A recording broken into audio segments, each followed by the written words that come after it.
नमस्कार, स्वागत है आपका गलातियों के दूसरे अध्याय के आखिरी 2 पदों में। आपको इस बात की खुशी होगी कि आज आप हमारे साथ जुड़े, क्योंकि ये दोनों जबरदस्त पद हैं। देखिए, पौलुस यहाँ पे लिखता है, मैं मसीह के साथ क्रूस पर चढ़ाया गया हूँ और अब मैं जीवित न रहा, पर मसीह मुझ में जीवित है और मैं शरीर में अब जो जीवित हूँ तो केवल उस विश्वास से जीवित हूँ जो परमेश्वर के पुत्र पर है, जिसने मुझे प्रेम किया और मेरे लिए अपने आप को दे दिया। मैं परमेश्वर के अनुग्रह को व्यर्थ नहीं ठहराता, क्योंकि यदि व्यवस्था के द्वारा धार्मिकता होती तो मसीह का मरना व्यर्थ होता। पद 20 से पहले हम पद 21 को देखते हैं। पौलुस कहता है कि मैं परमेश्वर के अनुग्रह को व्यर्थ नहीं ठहराता, क्योंकि यदि व्यवस्था के द्वारा धार्मिकता होती तो मसीह का मरना व्यर्थ होता। आपको याद होगा, पहले अध्याय में भी पौलुस ने यही तर्क दिया था। अब धार्मिक व्यवस्था से उद्धार मिलता तो यीशु को क्रूस पर मरने की कोई जरूरत ही नहीं थी। मरने की बात तो दूर, यीशु को आने की भी जरूरत नहीं थी, और वो नहीं आता। पर वो आया और क्रूस पे मरा, और बिना किसी कारण के नहीं। वो मरा आपके लिए, मेरे लिए। वो मरा क्योंकि इसकी हमें जरूरत थी, और उसके इस कर्म का परिणाम ये है जो पद 20 में हम देखते हैं। एक बार फिर से पढ़ते हैं कि देखिए पद 20 में क्या लिखता है। मैं मसीह के साथ क्रूस पर चढ़ाया गया हूँ और अब मैं जीवित न रहा, पर मसीह मुझ में जीवित है और मैं शरीर में अब जो जीवित हूँ तो केवल उस विश्वास से जीवित हूँ जो परमेश्वर के पुत्र पर है, जिसने मुझसे प्रेम किया और मेरे लिए अपने आप को दे दिया। अब काफी लंबा पद है ये, पर मेरे हिसाब से ये बाइबल में सबसे शक्तिशाली पदों में से एक है। ये बताता है कि हम एक विश्वास का दैनिक जीवन कैसे जी सकते हैं। इस पद में 2 तथ्य हैं, एक चुनाव है और 2 उद्देश्य या फिर प्रेरणा बोल लीजिए। 2 तथ्य, फैक्ट्स, एक चुनाव, चॉइस, और 2 उद्देश्य या प्रेरणा। पहली बात 2 तथ्यों के बारे में करते हैं। पहला तथ्य, मैं मसीह के साथ क्रूस पर चढ़ाया गया हूं। अगर आप यीशु के विश्वासी हैं, अगर आपने उससे कहा है कि प्रभु क्षमा के लिए मैं तुझ पे भरोसा करता हूं, मैं तेरे पीछे चलता हूं, मैं तेरा अनुयायी बनता हूं, अगर आपने उद्धार की प्रार्थना की है तो मृत्यु वो नहीं है जिसकी तरफ आप बढ़ रहे हो। क्यों अधिकतर लोग जीवन में मृत्यु की तरफ बढ़ रहे हैं। मृत्यु आपके लिए वो तथ्य है जो आपके जीवन में पहले ही हो चुकी है। आप पहले ही मर चुके हो। जब यीशु क्रूस पर मरा तो वो मेरे पापों के लिए मरा, वो आपके पापों के लिए मरा। मेरे आपके पाप क्रूस पर उस पर डाल दिए गए, और जब वो मेरे लिए मरा, मेरे पाप, मेरी पाप वाली प्रवृत्ति उसके साथ उसमें मर गई। अब आप यह कहोगे कि मेरे को तो ऐसा नहीं लगता कि मेरी पाप की प्रवृत्ति मर गई है। अभी भी मैं प्रलोभनों में पड़ता हूँ और रोज मैं कई बार पाप करता हूँ, रोज करता हूँ। परमेश्वर कैसे अपने जीवन को देखते हैं, जीवन में आपके जीवन को परमेश्वर कैसे देखते हैं और आप अपने जीवन कैसे अनुभव करते हो, ये 2 अलग अलग चीजें हैं। परमेश्वर आपको देखता है यीशु के साथ क्रूस पर चढ़ा हुआ, आपके पापों की कीमत जो चुकाई जा चुकी है, इसलिए आप अब निर्दोष हो, और इसलिए वह आपको स्वीकार करता है। सनातन के लिए अपने राज्य में अपने साथ आपको देखता है, और इसलिए हमारा विकास होता है और हम धीरे धीरे यीशु के जैसे बन जाते हैं। क्योंकि यह सच्चाई है, यह तथ्य है कि मैं यीशु के साथ क्रूस पर था और मैं उस पर मर चुका हूँ, उसमें मर चुका हूँ। यीशु न केवल मेरे लिए मरा, वो मैं ही था जो यीशु में मरा। दूसरा तथ्य यह है कि मसीह मुझ में जीवित है। अब यह भी कुछ ऐसा नहीं है जो पाने के लिए आप प्रयत्न करते हो। जिस पल आपने यह कहा था कि यीशु मैं अपने पापों से तौबा करता हूँ और मैं तेरे साथ एक रिश्ता चाहता हूँ, मैं वो जीवन जीना चाहता हूँ जो जीवन तू मुझे दे सकता है, तो पुनरुत्थित यीशु आपके जीवन में प्रवेश कर गया था। यह पुनरुत्थान का तथ्य है। आपके जीवन में एक मौत हुई है पुराने व्यक्ति की, और एक पुनरुत्थान हुआ है नए व्यक्ति का। यीशु आपके अंदर रहता है, आपको नए जीवन की, विश्वास के जीवन की शक्ति और सामर्थ्य देने के लिए। ध्यान दीजिए, यीशु एक यीशु विश्वासी का जीवन यीशु की तरह जीवन जीने की कोशिश करना नहीं है।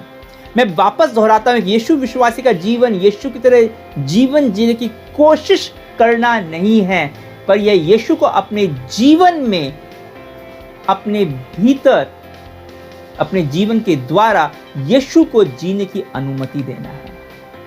क्योंकि तथ्य यह है कि वो आपके अंदर है।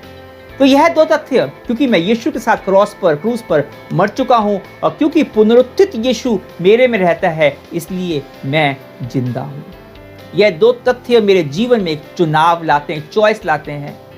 और वो चुनाव क्या है? यह है वो चुनाव। पौलुस कहता है, और मैं शरीर में अब जो जीवित हूं तो केवल उस विश्वास से जीवित हूं जो परमेश्वर के पुत्र पर है। वह कह रहा है कि यह मेरा चुनाव है, मैं यीशु पर विश्वास के द्वारा जीवन जीता हूं और यही चुनाव आज मेरे सामने है, आपके सामने है। मैं जीवन जीना चुन सकता हूं किसी और पर विश्वास कर। बहुत सारे देवी देवता हैं, बहुत सारे गुरु हैं, उन पर विश्वास कर सकता हूं। मैं विश्वास कर सकता हूं अपनी भावनाओं पर, अपनी बुद्धि पर, अपने सामर्थ्य पर।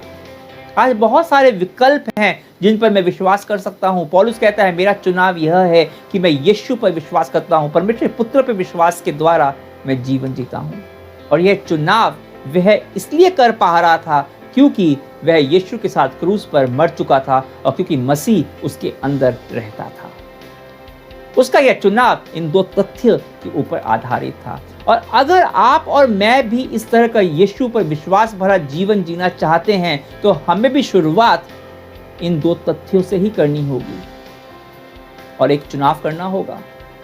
पर फिर हैं दो प्रेरणा, दो उद्देश्य इस तरह का जीवन जीने के लिए। पौलुस आगे कहता है, तो केवल उस विश्वास से जीवित हूं जो परमेश्वर के पुत्र पर है, जिसने मुझसे प्रेम किया और मेरे लिए अपने आप को दे दिया। आपको प्रेरणा और उद्देश्य चाहिए विश्वास का जीवन जीने के लिए, तो इन दोनों को याद रखिए। दो प्रेरणा है। पहला, यीशु आपसे प्रेम करता है। कुछ भी हो जाए, परमेश्वर आपकी न इससे ज्यादा न इससे कम प्रेम करने वाला है आपसे, जितना कि वो भी करता है, क्योंकि उसने अपना सारा प्रेम आप पर प्रभु यीशु मसीह में उड़ेल दिया है। हो सकता है कि उस प्रेम को आप पहचाने या ना पहचाने, पर सच तो यह है, इस समय ठीक इस पल वह मुझसे प्रेम कर रहा है। कोई फर्क नहीं पड़ता आप अपने बारे में क्या सोचते हैं, क्या महसूस कर रहे हैं, वो आपसे प्रेम करता है। फर्क नहीं पड़ता कि दूसरे आपके बारे में क्या सोचते हैं, यीशु आपसे प्रेम करता है। और यही प्रेम एक विश्वास का अच्छा जीवन जीने के लिए मेरी और आपकी प्रेरणा है, आप उद्देश्य है। अपराध बोध नहीं, मेरा अहंकार नहीं, मैं खुद या दूसरे मेरे बारे में क्या सोचेंगे वो नहीं, परंतु यीशु का प्रेम। वही है सबसे शक्तिशाली उद्देश्य, सबसे शक्तिशाली प्रेरणा हमारे जीवन में। उसने सिर्फ मुझसे प्रेम किया ही नहीं, पर उसने अपने प्रेम का प्रदर्शन भी किया। और यह है दूसरी प्रेरणा, उसने अपने आप को मेरे लिए दे दिया। उसने मेरे लिए अपने आप को दे दिया। अब यूहन्ना 3:16 बहुत ही प्रसिद्ध पद है जो कहता है, क्योंकि परमेश्वर ने जगत से ऐसा प्रेम रखा कि उसने अपना एकलौता पुत्र दे दिया, ताकि जो कोई भी उस पर विश्वास करे वह नाश ना हो परंतु अनंत जीवन पाए। यहां गलातियों 2:20 में बाइबल कहती है, यीशु ने मुझसे इतना प्रेम किया कि अपने आप को मेरे लिए दे दिया। यूहन्ना 3:16 में परमेश्वर ने जगत से इतना प्रेम किया। यहाँ गलातियों 2:20 में परमेश्वर के पुत्र ने मुझसे प्रेम किया और मेरे लिए अपने आप को दे दिया। ये व्यक्तिगत है, पर्सनल है, इसलिए यह विशेष है, स्पेशल है ये। और यही है दूसरा उद्देश्य, दूसरी प्रेरणा जो मेरे को विश्वास का जीवन जीने में मेरी मदद करता है। वो जीवन जो परमेश्वर को भला लगता है, ऐसा जीवन जीने के लिए उत्साहित करता है कि उसने अपने आप को मेरे लिए दे दिया। तो आप कैसे जीते हैं एक विश्वास का जीवन? दो तथ्य, आप यीशु के साथ क्रूस पर मर चुके हैं और जो अभी जी रहा है वो पुनरुत्थित मसीह जो आपके माध्यम से आपके भीतर जी रहा है, वो है जो आपको सामर्थ्य देता है एक अच्छा जीवन जीने की। दो उद्देश्य और दो प्रेरणाएं, वो जो मुझसे प्रेम करता है, वो मुझसे प्रेम करता है और उसने मेरे लिए अपने आप को दे दिया। यह है मेरे यीशु के साथ प्रेम के संबंध का आधार, मेरे विश्वास भरे जीवन का आधार। अब मैं कैसे आप इस तथ्य को और उद्देश्य को अपने जीवन में रोज अनुभव कर सकते हैं? अपनी कल्पना में इस तथ्य की तस्वीर को देखिए। यीशु आपके लिए क्रूस पर चढ़ रहा है, अपना जीवन दे रहा है। कल्पना कीजिए कि आप सारे पाप, आपका स्वार्थ, आपका अहंकार, आपकी बुरी आदतें, वो पूरा पुराना मनुष्य क्रूस पर उसके साथ चढ़ गया है। आपके पुराने दुख, आपकी तकलीफें, आपके कष्ट, आपकी वेदनाएं, सब कुछ वो क्रूस पर चढ़ चुका है। यह कोई धार्मिक दर्शन नहीं है दोस्तों जिस पर आप बहस करें। यह तथ्य है, फैक्ट है। अब पाप की आपके ऊपर कोई पकड़ नहीं है क्योंकि वो पुराना पापी मनुष्य ही मर चुका है। हाँ, अब भी आपको प्रलोभनों का सामना करना होगा। कभी कभी वो इतने लुभावने लगेगी कि आपको लगे कि आपको अपनी पुरानी आदतों के पीछे ही जाना पड़ेगा। और गलातियों 2:20 कहता है कि आप प्रलोभन को न कर यीशु को हाँ कर सकते हैं। आप चुनाव कर सकते हैं हर पल। मैं शरीर में अब जो जीवित हूं तो केवल उस विश्वास से जीवित हूं जो परमेश्वर के पुत्र पे है। मेरा पुराना व्यक्ति मर चुका है और जो मर चुका है वो वापस कैसे जी सकता है? जिसने मुझे प्रेम किया और मेरे लिए अपने आप को दे दिया। मैं खुद के लिए नहीं जीता, मैं उसके लिए जीता हूँ। धार्मिक व्यवस्था के लिए नहीं जीता मैं जीता हूँ यीशु मसीह के लिए और उसके प्रेम के लिए। यह है अनुग्रह की सामर्थ्य का जीवन, संघर्ष का जीवन नहीं। अगर आप एक यीशु के विश्वासी हैं और संघर्ष का जीवन जी रहे हैं तो आपको अनुग्रह की जरूरत है। बल और शक्ति का जीवन है ये अनुग्रह का जीवन, जो मुझे एक धर्मी जीवन जीने में मेरी सहायता करता है, मेरी मदद करता है। आइए इस एक पद को आज अपनी प्रार्थना बनाएं।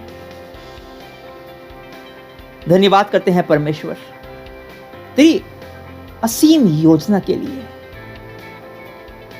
हमारे पापों की वजह से हम पे जो मृत्यु दंड था वो तूने यीशु पे डाल दिया, अपने ऊपर वो ले लिया तूने। तू मनुष्य बन के तू इस धरती पे आया, तूने एक मनुष्य रूप धारण किया हमारे पापों को लेने के लिए। तूने एक निष्कलंक जीवन जिया पर अपने पापों को अपने ऊपर ले लिया। अपने हमारे पापों का दंड की वजह से तू मरा, पर उसके अंदर हम भी मरे।